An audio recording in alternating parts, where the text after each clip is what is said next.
Good morning everyone. Today we are going to discuss empirical and molecular formula. What is empirical formula? Formula that expresses the simple whole number ratio between the atom of various elements present in the molecule of the compound.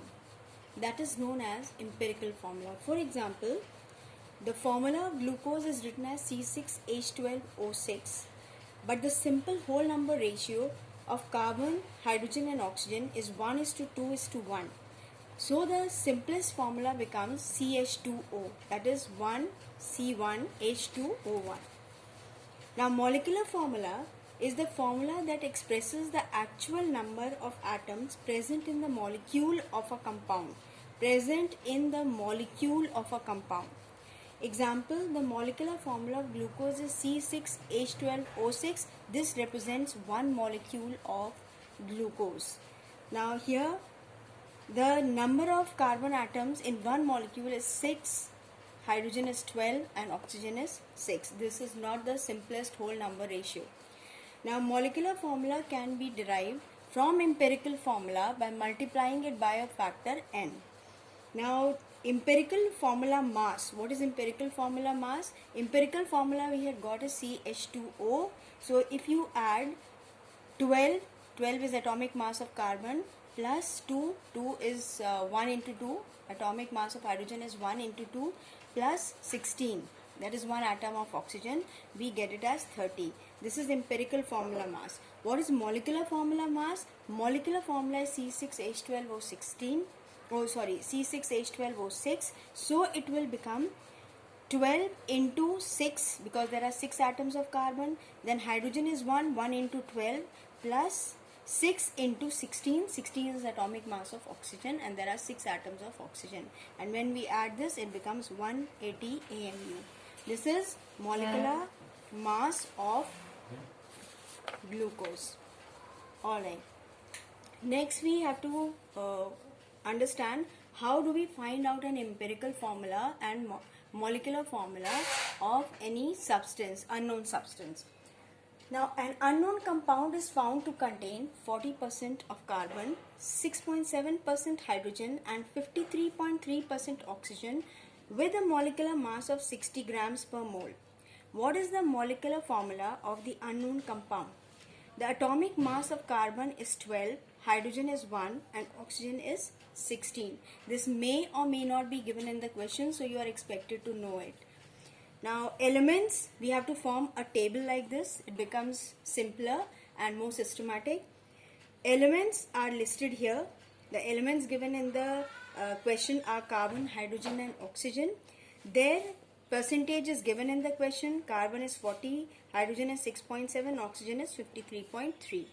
Atomic masses of carbon is 12, hydrogen is 1 and oxygen is 16. Now we have to first find out the number of moles of each element. That is done by mass upon atomic mass. Now here it is given in percentage, but we will convert it into grams. 40% means 40 grams out of 100 grams. So we are going to divide 40 divided by 12. That will give me 3.33. This is number of moles of carbon. Similarly, 6.7 divided by 1 will give us 6.7. 53.3 divided by 16 will give me 3.33. Now if you look at this, this is not a whole number. We will have to change it into simple whole number ratio. Now how do we do that?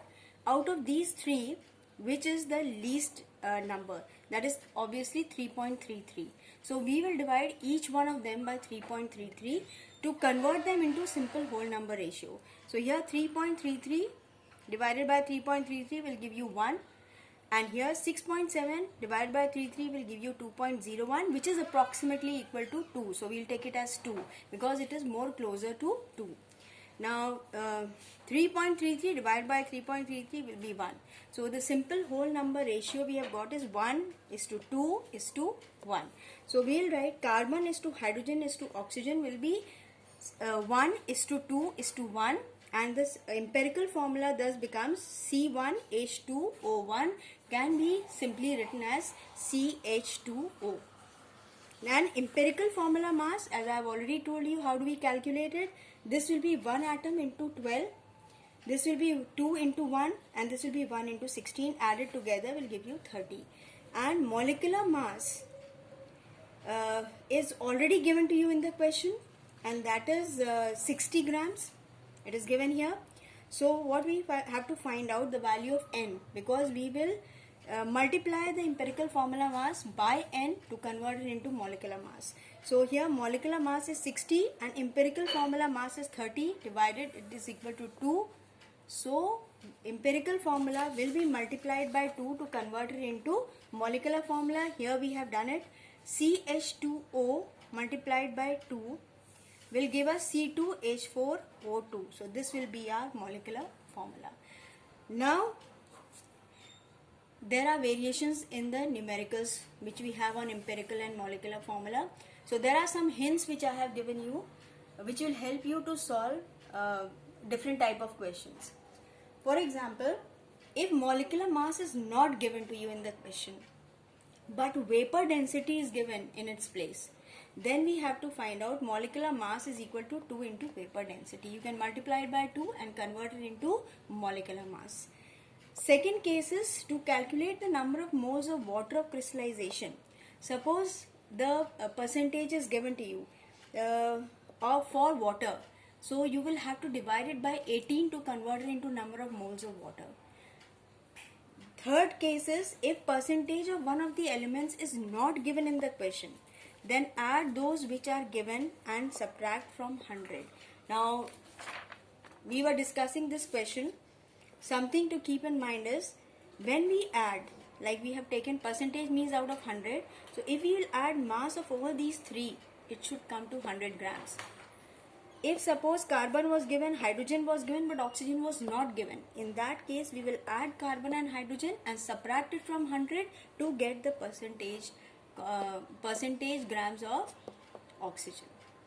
Okay, so these are some of the hints which I have given, which will help you to solve the numerical problems.